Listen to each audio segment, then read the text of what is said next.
ನೀವು ನೋಡ್ತಾ ಇರ್ಬೋದು, ಒಂದು ಕುಕ್ಕರ್ ಒಳಗೆ ಎಣ್ಣೆ ಹಾಕ್ಕೋಬೇಕು, ಸಾಸಿವೆ ಜೀರಿಗೆ ಹಾಕ್ಕೊಂಡು ಕರ್ಬೇವಿನ ಸೊಪ್ಪು ಹಾಕ್ಕೋಬೇಕು. ಅದು ಎಣ್ಣೆ ಕಾದಿರುತ್ತಲ್ಲ ಚಟಪಟ ಅನ್ನೋ ಟೈಮ್ನಲ್ಲಿ ಕರ್ಬೇವಿನ ಸೊಪ್ಪು ಹಾಕ್ಕೊಂಡು ನೀರುಳ್ಳಿ, ಟೊಮೊಟೊ, ಬೆಳ್ಳುಳ್ಳಿ, ಆಲೂಗೆಡ್ಡೆ, ಆಮೇಲೆ ಸಣ್ಣದಾಗಿ ಹೆಚ್ಚಿರೋ ಬೀನ್ಸು, ಕ್ಯಾರೆಟು ಎಲ್ಲ ಹಾಕ್ಕೋಬೇಕು. ಇದು ಹೆಂಗೆ ಅಂದರೆ ವೆಜಿಟೇಬಲ್ಸ್ ಪಲಾವ್ ಅಂದರೆ ಮಸಾಲೆ ಏನೂ ಇಲ್ಲ, ಜಸ್ಟ್ ಹಿಂಗೆ ತರಕಾರಿಗಳ್ನೆಲ್ಲ ಹಾಕ್ಕೊಂಡು ಮಾಡ್ಕೋಬೋದು. ತುಂಬ ಚೆನ್ನಾಗಿರುತ್ತೆ. ನಮಗೆ ಮಸಾಲೆ ಎಲ್ಲ ಬೇಡ, ಗ್ಯಾಸ್ಟ್ರಿಕ್ ಆಗುತ್ತೆ ಅಂದರೆ ಈ ಥರ ಸಿಂಪಲಾಗಿ ವೆಜಿಟೇಬಲ್ಸ್ ಪಲಾವ್ ಮಾಡ್ಕೋಬೋದು. ಮತ್ತು ತೊಳೆದಿರೋ ಅಕ್ಕಿ ಹಾಕ್ಕೊಂಡು ಅದನ್ನ ಸ್ವಲ್ಪ ಮಿಕ್ಸ್ ಮಾಡಬೇಕು.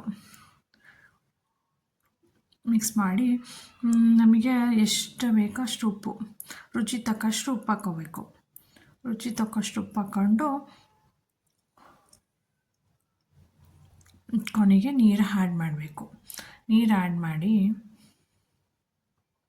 ಟೇಸ್ಟ್ ನೋಡಬೇಕು. ಇವಾಗ ಅದು ಕುದಿಯೋ ಟೈಮ್ನಲ್ಲಿ ಟೇಸ್ಟ್ ನೋಡಿದರೆ ನಮಗೆ ಗೊತ್ತಾಗುತ್ತೆ.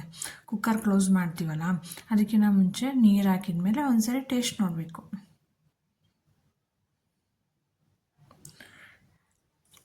ಇವಾಗ ನೀರು ಹಾಕಬೇಕು.